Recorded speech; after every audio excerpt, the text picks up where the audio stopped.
morning to all of you, dear students. In the last lecture, we have studied the practice set 2.1. Now, in this lecture, we are going to study the use of properties of parallel lines.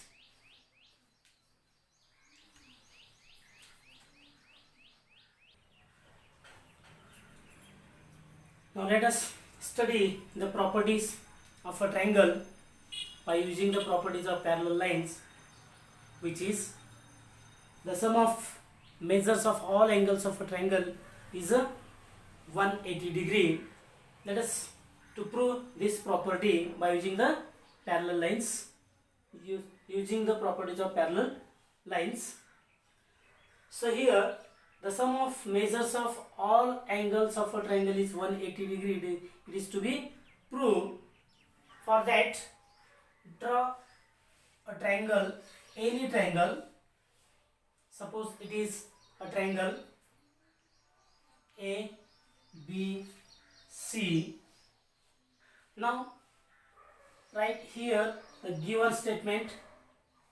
What is the given here? Which triangle we have taken here? ABC. So write here triangle ABC is any triangle.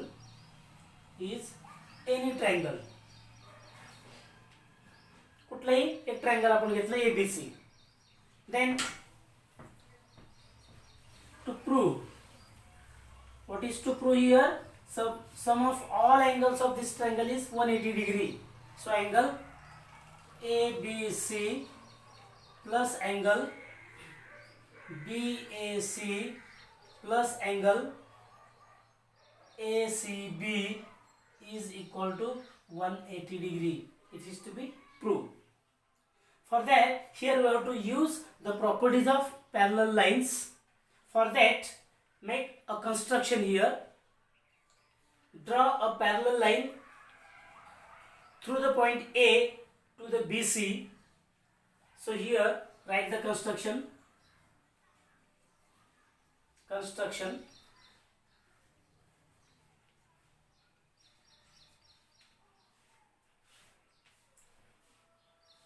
Line PQ is parallel to line side BC is drawn through A. Okay, A मधून त्याला parallel line काढायचं आहे. मला parallel line काढायचं, असं parallel line काढायचं आहे. त्याला PQ नाव दिलं. Okay, now write the proof here. Proof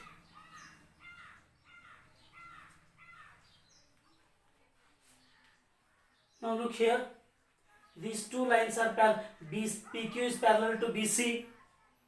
PQ is a parallel to BC here. Line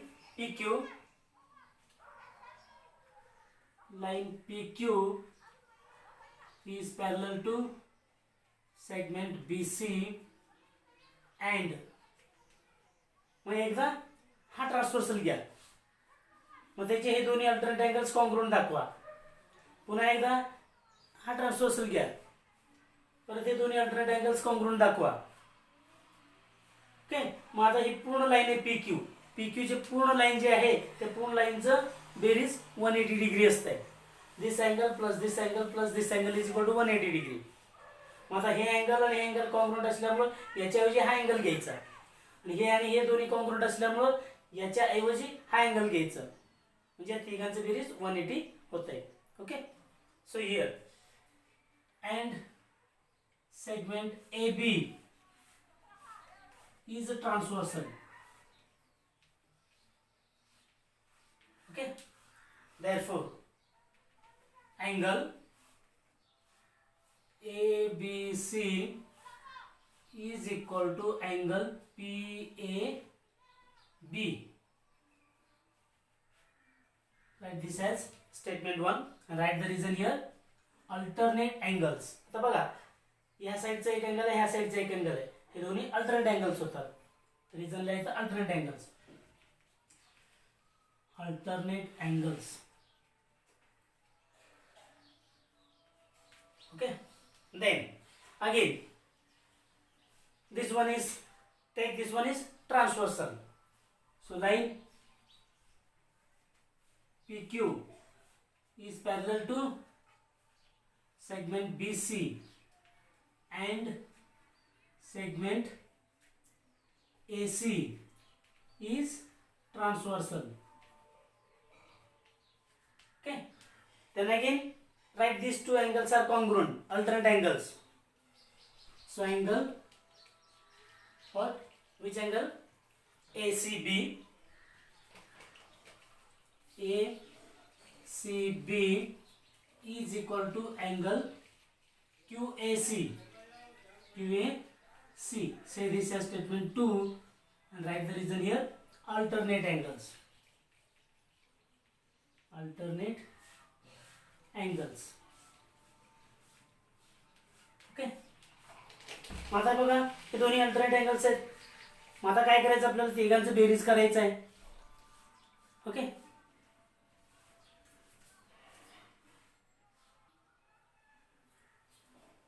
now add these two statements. So right here, therefore adding 1 and 2 या दोघांचं बेरीज करा. So right here on LHS angle ABC plus angle ACB, that is equal to RHS angle PAB plus angle QAC. Say this as statement 3. Now add angle BAC on both sides. बघा इथं यामध्ये दोनच angle आहेत ट्रायंगलचे, ABC आणि ACB. अजून एक angle आहे BAC, तो BAC याच्यात ऍड करा म्हणजे तिघांची बेरीज होईल. मग तिघांची इथं पण इकडे पण BAC ऍड करा. आता बघा, so here adding angle BAC on both sides of 3. Okay, so add angle ABC plus angle ACB plus angle BAC. याच्यामध्ये BAC ऍड केलं इज इक्वल टू, मग याच्यामध्ये पण करायचं आहे angle PAB plus angle QAC plus angle BAC. मग इकडं आता हेच फक्त इकडे घेतलं, कारण काय हा जो ट्रायंगल इथं पहा हे आपण अँगल काढलेले इथं हे A आहे, इथं Q आहे, इथं P आहे, BC. आता हे तिन्ही अँगल सलग घ्यायचं आहे.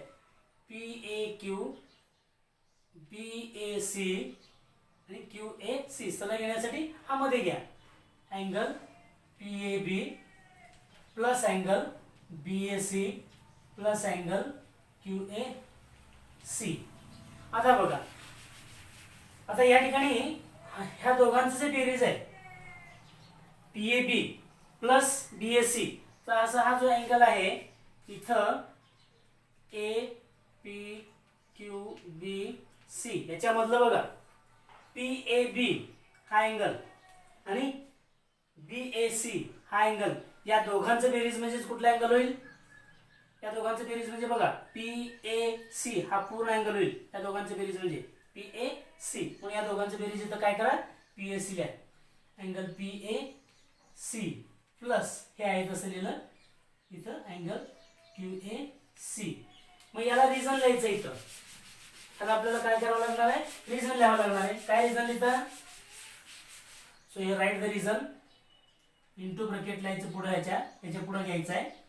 इथे जागा नाही म्हणून इथे लिहितोय angle PAB plus angle BAC is equal to angle PAC. Okay, मग आता बघा angle PAC plus angle QAC is equal to, आता PAC आणि QAC हे दोन्ही लिनियर पेअर मधले अँगल्स आहेत बघा, म्हणून त्या दोघांचे बेरीज काय येणार आहे 180 डिग्री येणार आहे. That is equal to 180 degree. Write the reason here, angles in linear pair. Angles in linear pair असं रिझन लिहा. मग हे तिघांचं बेरीज बरोबर किती मिळालं 180 डिग्री मिळाला. Therefore angle ABC plus angle ACB plus angle BAC is equal to 180 degree. Now write here, hence the theorem is proved. Okay,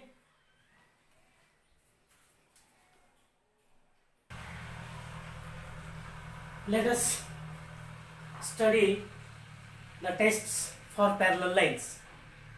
आता हे जे टेस्ट फॉर पॅरलल लाईन्स कशासाठी यूज करायचे बघा, जेव्हा आपल्याला दोन लाईन्स पॅरलल दाखवायचे असतात त्यावेळेस आपल्याला हे टेस्ट वापरायचे आहे. त्यातलं पहिली टेस्ट आहे इंटिरियर अँगल टेस्ट.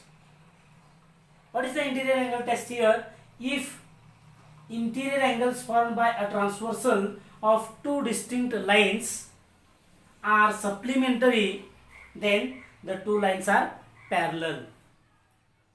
जर दोन रेषांना एका छेदिकेने छेदल्यामुळे होणारे आंतरकोन जर एक सप्लिमेंटरी असतील म्हणजे पूरक असतील तर ते त्या दोन रेषा काय असतात समांतर असतात. असं ती प्रॉपर्टी आहे, ती असं ती टेस्ट आहे. आता बघा कसे असे दोन लाईन्स आहेत, हे पॅरलल आहेत असं नाही, असे दोन लाईन्स आहेत. कुठले तरी दोन लाईन्स आहेत, समजा L and M हे दोन लाईन्स आहेत. मग याला एक ट्रान्सव्हर्सल छेदलेली आहे. मग आता बघा याच्यामध्ये ही जे ट्रान्सव्हर्सल आहे, suppose it is the line L. मग ह्या ट्रान्सव्हर्सल मुळे किती इंटिरियर अँगलचे पेअर तयार झालेले तिथं? हा एक पेअर, हे दोन्ही इंटिरियर अँगल्स आहेत बरोबर आहे. आणि दुसरा पेअर आहे हा, दुसरा हा पेअर आहे बरोबर. हे तर कॉन्ग्रुएंट नाहीत बघ, हे समान चिन्ह दाखवल्याचा अर्थ ते कॉन्ग्रुएंट होतात, परंतु ते कॉन्ग्रुएंट नाही आहेत. ते ओळखण्यासाठी मी समान चिन्ह केलंय. हे दोन्ही इंटिरियर अँगल्स आहेत बरोबर. मग आता इकडचं एक इंटिरियर अँगलचं पेअर. मग या दोन्ही पेअर पैकी कोणताही एक पेअर जर सप्लिमेंटरी असेल म्हणजेच कुठल्याही या दोघांची बेरीज तरी 180 असेल अथवा या दोघांची बेरीज तरी 180 असेल तर हे दोन्ही लाईन्स कसे असतात? पॅरलल असतात.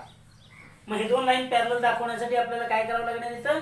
इंटिरियर अँगल टेस्ट वापरून हे दोन्ही अँगल तरी सप्लिमेंटरी दाखवायचं. जर या दोघांची बेरीज तरी 180 दाखवा अथवा या दोघांची बेरीज तरी 180 दाखवा. मग त्याच्यावरनं by using the interior angle test the line L is parallel to line M असं आपण लिहू शकतो. Okay, now see the proof of this test from your textbook.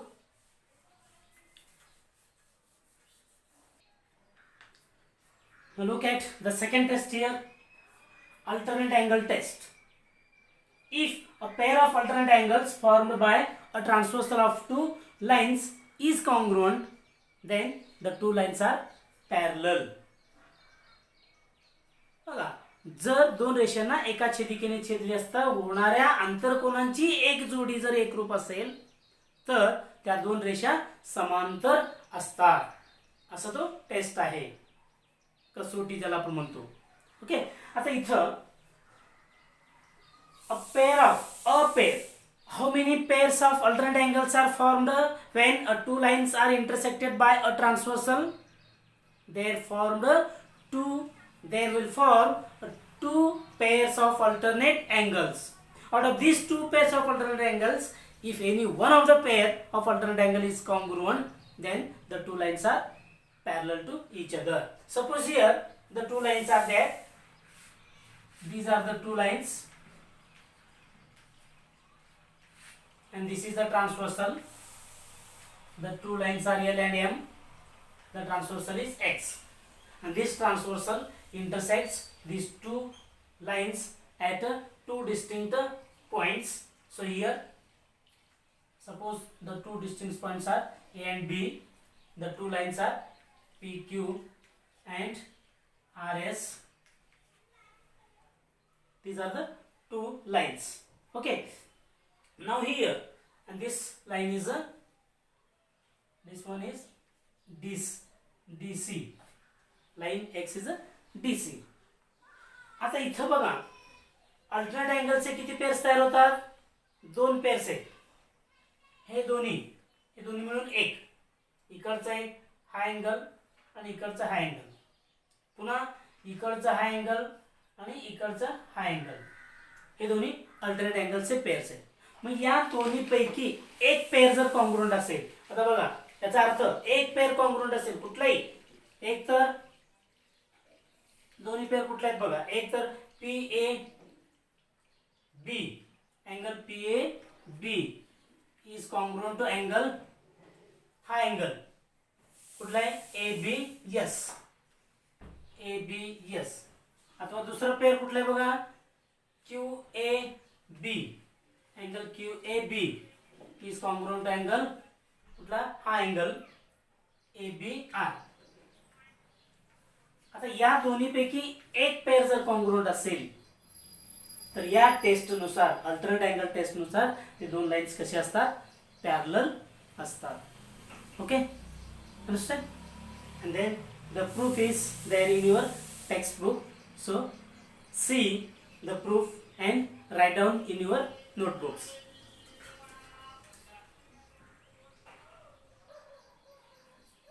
Now look at the third test, that is corresponding angle test. If a pair of corresponding angles formed by a transversal of two lines is congruent, then the two lines are parallel to each other. जर दोन रेषांना एका छेदिकेने छेदल्यामुळे होणाऱ्या संगत कोनांची एक जोडी एकरूप असेल तर त्या दोन रेषा समांतर असतात. आता इथं corresponding angles, how many pairs of corresponding angles are formed when a line is intersect the two lines? They formed how many pairs? They formed 4 pairs of corresponding angles. If out of these 4 pairs one pair is congruent, then the two lines are parallel to each other. Suppose here the two lines are there. These are the two lines, line L and line M, that is AB and CD. The transversal is there. X, here is P, here is a P, Q, and then here is E and F. Suppose, okay, the transversal X intersects the line L at point P and the line M at point Q. Here 4 pairs of corresponding angles are formed. One is this one, second is this one, third is this one, this and this, and fourth is this one. Okay, समान चिन्ह केले त्याचं. आता हे 4 pairs आहेत. या 4 pair पैकी कुठलाही एक पेअर जर कॉन्ग्रुएंट असेल तर ते दोन्ही लाईन्स पॅरलल असतात. आता या 4 पेअर कुठले बघा. वन इज, एका साइडचे दोन्ही पेअर घ्या. EPA, angle EPA is congruent to angle PQC. दूसरा पेयर आहे तोच APQ, angle APQ is congruent to angle CQF. P Q F आणि तिसरा पेर आहे तिकडचं घ्या E P B angle E P B is congruent to angle कुठलं बघा B Q sorry B P हे काय झालं ई पी बी झालं तर पी क्यू डी तिसचं लास्ट पेअर कुठलं आहे बघा हा B P Q angle B P Q is congruent to angle हा D Q F angle D Q F okay. आता बघा हे 4 पेअर्स आहेत. या चारही पेअर पैकी कोणताही एक पेअर जर आपण कॉन्ग्रुएंट दाखवलं तर तेव्हा हे दोन लाईन्स पॅरलल आहेत असं म्हणू शकतो. Okay. If any one pair of these corresponding angles is congruent, then these two lines are to be parallel to each other by using this test, corresponding angle test. Okay, understand? So you can see the proof in your from your textbook and write in your notebook.